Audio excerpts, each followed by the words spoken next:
রচনা। রচনা লেখার সঠিক পদ্ধতি কী বা কোন ফরম্যাট ফলো করে রচনা লিখলে তা সঠিক হয় সেই সম্পর্কে একটা ভিডিও আমি আমার চ্যানেলে অলরেডি আপলোড করে রেখে দিয়েছি। তোমরা এই ভিডিওটা দেখার আগে যদি সেই ভিডিওটা একবার দেখে নিতে পারো তাহলে তোমাদের কনসেপ্টটা পুরোপুরি ক্লিয়ার হয়ে যাবে যে কোন পদ্ধতিতে বা কোন ফরম্যাট ফলো করে রচনা লিখলে তো সঠিক হয় বা কোন ধরনের রচনা কোন ফরম্যাট ফলো করে লিখতে হয়। সমস্ত জিনিসটা তোমাদের ক্লিয়ার হয়ে যাবে। তাই আমি তোমাদেরকে অনুরোধ করব যে তোমরা এই ভিডিওটা দেখার আগে আমার চ্যানেলে গিয়ে সেই ভিডিওটা একবার দেখে নিও। সেই ভিডিওটার টাইটেল হচ্ছে বাংলা রচনা লেখার সঠিক পদ্ধতি। এই নাম করে সার্চ করলে তোমরা ভিডিওটা পেয়ে যাবে এবং সেটা তোমরা দেখে নিও।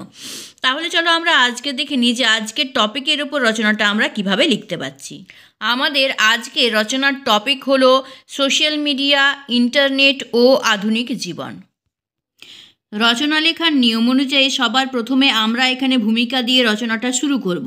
তোমরা চাইলে কিন্তু এখানে ভূমিকার জায়গায় সূচনা লিখেও শুরু করতে পারো। রচনার ভূমিকা অংশটা একটা কবিতার লাইন অথবা কোটেশন দিয়ে শুরু করলে রচনার মাত্রাটা অনেকাংশেই বেড়ে যায়, তাই আমরা সেভাবেই এখানে ভূমিকা অংশটা শুরু করেছি।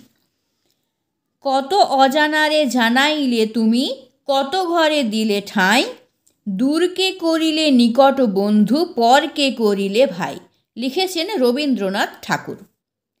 বিস্ময় আর কৌতূহল আদিম মানুষকে করেছে আন্দোলিত, তার সৃজন শক্তিকে করেছে উত্তেজিত।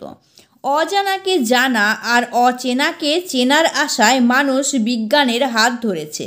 আগুনের আবিষ্কারের হাত ধরে শুরু রহস্য উন্মোচন, এগোতে এগোতে বর্তমানে গোটা পৃথিবী আমাদের হাতের মুঠোয় এসে দাঁড়িয়েছে। বেতার আবিষ্কারের মধ্যে দিয়ে পৃথিবীর এক প্রান্তের মানুষের কণ্ঠস্বর শোনা গেছে অন্য প্রান্তে। কণ্ঠস্বর শুনে মানুষের তৃপ্তি মেলেনি, সে দেখতে চেয়েছে কণ্ঠস্বরের মালিককে, যার ফলে ঊনবিংশ শতাব্দীতে মানুষ আবিষ্কার করেছে টেলিভিশন। যোগাযোগ ব্যবস্থা হয়েছে উন্নত। সময় সাপেক্ষ পত্র বিনিময় থেকে মানুষ বেরিয়ে এসে আবিষ্কার করেছে টেলিফোন। তাতেও থেমে থাকেনি, সময় বাঁচাতে নিয়ে আসলো মোবাইল ফোন, কম্পিউটার। আবিষ্কার হলো ইন্টারনেট, উন্নত স্মার্টফোন, ইমেল ব্যবস্থা।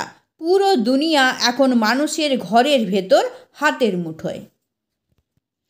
পরের পয়েন্টটা হলো ইতিহাস। মার্কনি 1890 সালে আবিষ্কার করেন বেতার যন্ত্র। 1927 সালে আবিষ্কার হয় প্রথম ইলেকট্রনিক টেলিভিশন।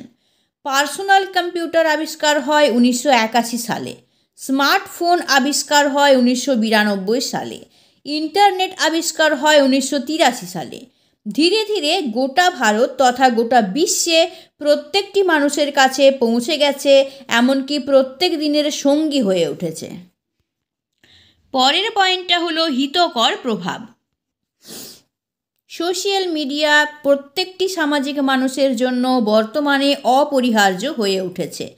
জীবনের বিভিন্ন ক্ষেত্রেই মানুষ ইন্টারনেটের উপর নির্ভর হয়ে পড়েছে, তা পড়াশোনায় হোক, দৈনন্দিন জীবনের কাজই হোক বা অফিসিয়াল কোনো কাজ।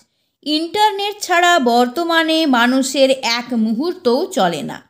বিভিন্ন গবেষণা সংক্রান্ত নিত্য নতুন বহু তথ্য অনায়াসেই ইন্টারনেট থেকে পাওয়া যায়। যে কোনো প্রশ্নের উত্তর সেকেন্ডে মেলে।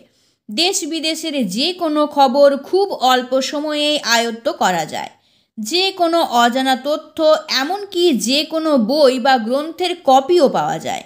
অনলাইন টিকিট বুকিং, জিনিসের দাম মেটানো, খাবার অর্ডার, দৈনন্দিন জিনিসপত্র অর্ডার, পড়াশুনো সংক্রান্ত সমস্ত তথ্য সবই এখন ইন্টারনেটের দৌলতে আমাদের হাতের মুঠোয়।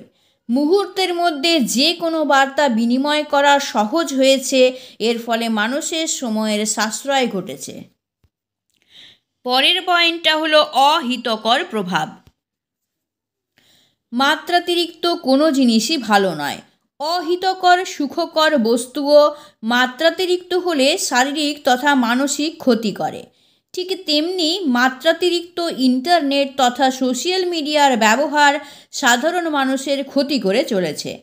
মানুষ অতিরিক্ত পরিমাণে এর উপর নির্ভর হয়ে পড়ছে।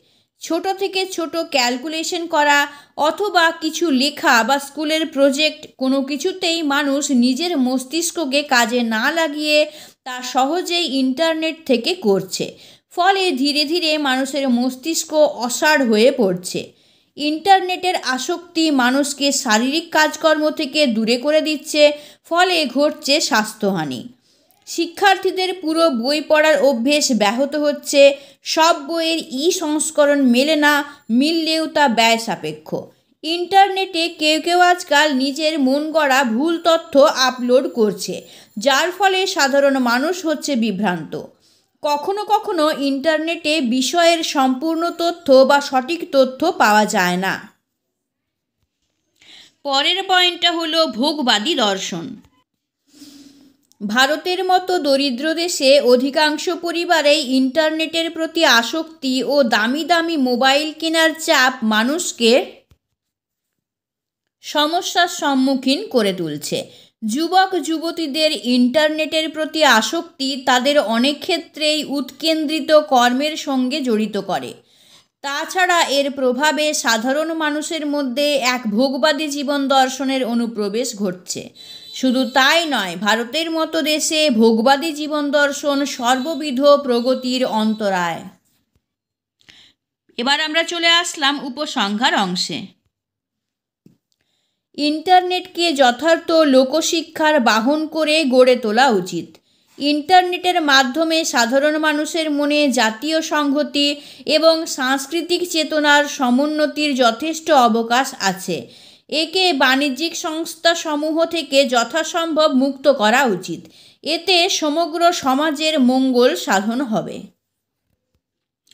আশা করি আজকের রচনাটা তোমরা খুব ভালোভাবে বুঝে গেছো এবং আমি যেমনভাবে পয়েন্ট দিয়ে তোমাদেরকে দেখিয়ে দিলাম ঠিক সেইভাবে পয়েন্ট দিয়ে তোমরা লেখার চেষ্টা করবে এবং পয়েন্টের ভেতরের যে কথাগুলো আমি বলে দিয়েছি ঠিক সেইভাবে লেখার চেষ্টা করবে, তাহলেই দেখবে তোমরা এক্সামে ভালো মার্কস পেতে পারবে। আশা করি আজকের ভিডিওটা তোমাদের জন্য উপকারী হবে।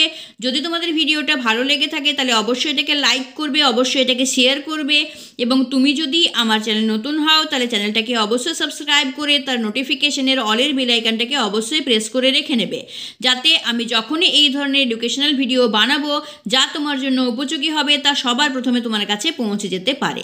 তাহলে আজকের ভিডিওটা আমি এখানেই শেষ করছি। পরের ভিডিওতে নতুন কোনো টপিক নিয়ে আবার তোমাদের সামনে হাজির হচ্ছি। ততক্ষণের জন্য বাই এবং ভিডিও